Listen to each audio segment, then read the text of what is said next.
Olá a todos e a todas, meu nome é Maurício Coelho de Jesus. Eu estou aqui para apresentar o trabalho Recursos Desenvolvimentais e Desenvolvimento Juvenil Positivo em Estudantes Universitários Brasileiros.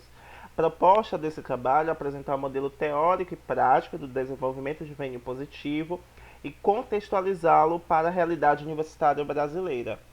Este trabalho tem como coautora a Luciana Dutra Tomé. E qual é a realidade universitária brasileira? A gente tem que lembrar que nos últimos 20 anos tem ocorrido a expansão das instituições de ensino superior no Brasil. A ampliação das vagas resultantes deste movimento é fruto de programas como ProUni, FIES e da política de cotas que modificaram radicalmente a quantidade de vagas e o perfil dos discentes brasileiros. Dados do Censo da Educação Superior de 2017 mostraram que neste ano o Brasil tinha um total de vagas ofertadas de 10.779.086, sendo 92,6% de vagas em instituições privadas.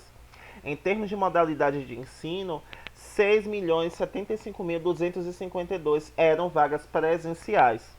A idade média do ingresso na modalidade à distância tem ocorrido mais tardiamente, aos 31 anos, enquanto que na presencial tem sido mais cedo, aos 24 anos.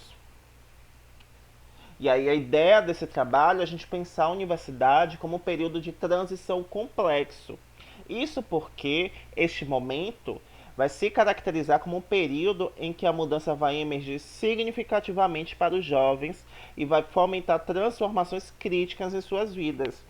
O curso universitário demanda do jovem recorrentes adaptações na forma com que ele ou ela lida com os estudos, com suas relações interpessoais, seja no ambiente institucional ou fora da instituição, bem como lidar com novos aspectos no processo de aprendizagem e transição de carreira.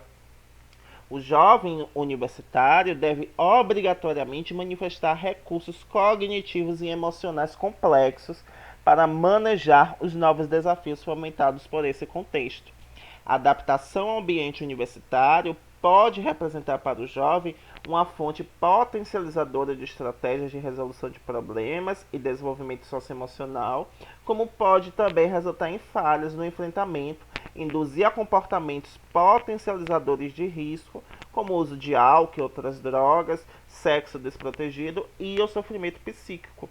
Cabe a gente lembrar que, segundo a OMS, os jovens se configuram como o grupo mais afetado pelo sofrimento psíquico, sendo o suicídio a segunda causa de morte no mundo entre pessoas de 15 a 29 anos.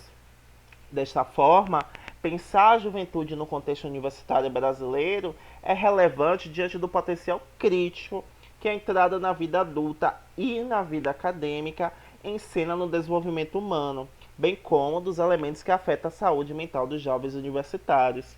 Afinal, adentrar na universidade, além de instituir socialmente que o jovem detém de certas habilidades que o permitiram ser aprovado no processo seletivo, por exemplo, envolve uma construção e organização mental para se adaptar a um novo nível de exigência no âmbito acadêmico e social.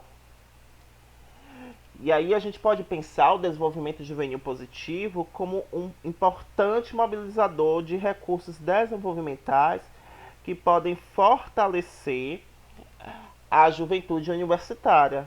Afinal, a perspectiva do desenvolvimento juvenil positivo tem se proposto a enfatizar a trajetória saudável e positiva.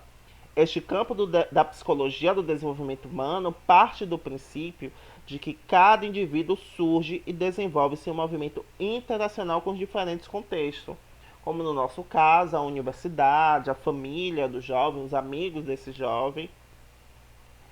Inclusive, o desenvolvimento juvenil positivo tem como foco as forças e os recursos manifestos no jovem, reforçando sempre aspectos da interação recíproca, como eu disse antes, entre indivíduo e contexto, nos quais o esforço para vencer dificuldades ou ainda o afastamento de comportamentos com riscos potenciais são a via de atuação e intervenção para se obter um desenvolvimento saudável. A gente precisa ter em mente que a entrada do jovem na vida universitária envolve parte das mudanças na esfera individual e social. elas ocorrem na maneira pela qual o jovem se percebe, lida com suas capacidades, se serve do ambiente e se relaciona com familiares, colegas, a vizinhança e etc. A chave para entender as vicissitudes dessas mudanças emerge por meio das diferenças individuais de cada jovem e dos ambientes onde este se insere.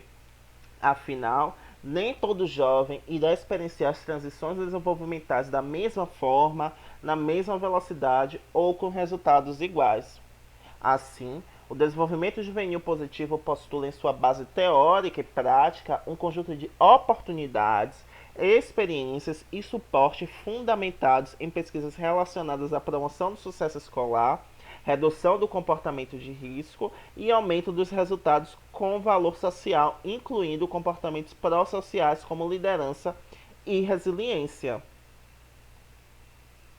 E é aí, neste cenário, que a gente se depara com os seguintes fatores estressores, por exemplo, a entrada na vida acadêmica, a entrada na vida adulta e os elementos que vão afetar a saúde mental dos jovens.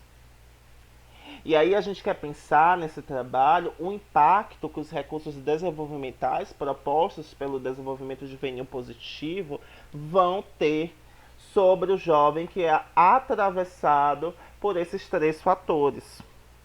E aí a gente se pergunta, né?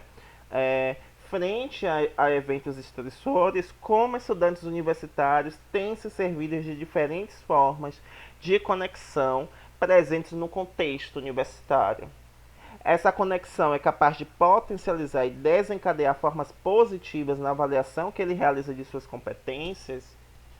Elas influenciam na sua capacidade de interagir com outras pessoas. Ela influencia na sua saúde mental. E aí é necessário a gente pensar dentro de tudo isso alguns resultados parciais que eu trago aqui nesse trabalho. O primeiro deles, para pensar essas perguntas, é a realização de um estudo envolvendo jovens entre 15 e 29 anos de instituições de ensino superior públicas e privadas no Brasil. Faz parte da minha dissertação de mestrado no programa de pós-graduação em psicologia da Universidade Federal da Bahia, no qual eu estou justamente buscando investigar como é que tem se dado essa relação e esse atravessamento dessas questões nos jovens universitários. E para isso é preciso adaptar a perspectiva do desenvolvimento juvenil para o contexto brasileiro. Essa perspectiva, por ser recente, ela ainda está sendo difundida no mundo. Então, no Brasil, a gente não tem produções acadêmicas sobre desenvolvimento juvenil positivo.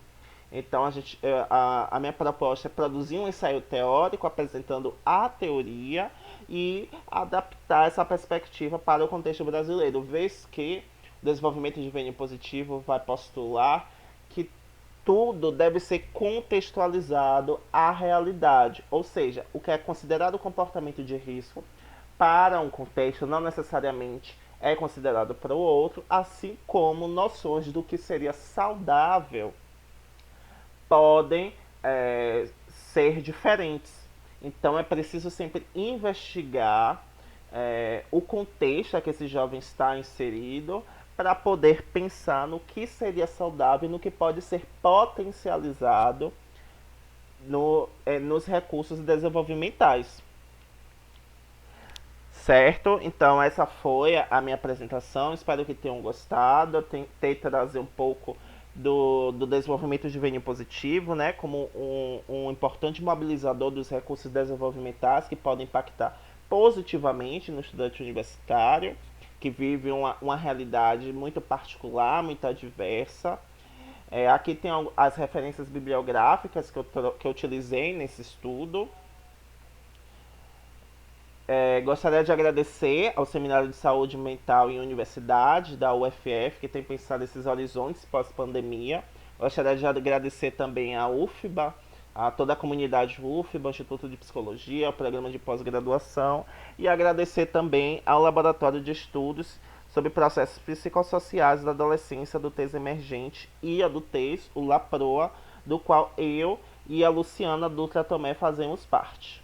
Muito obrigado a todas e a todos e até mais.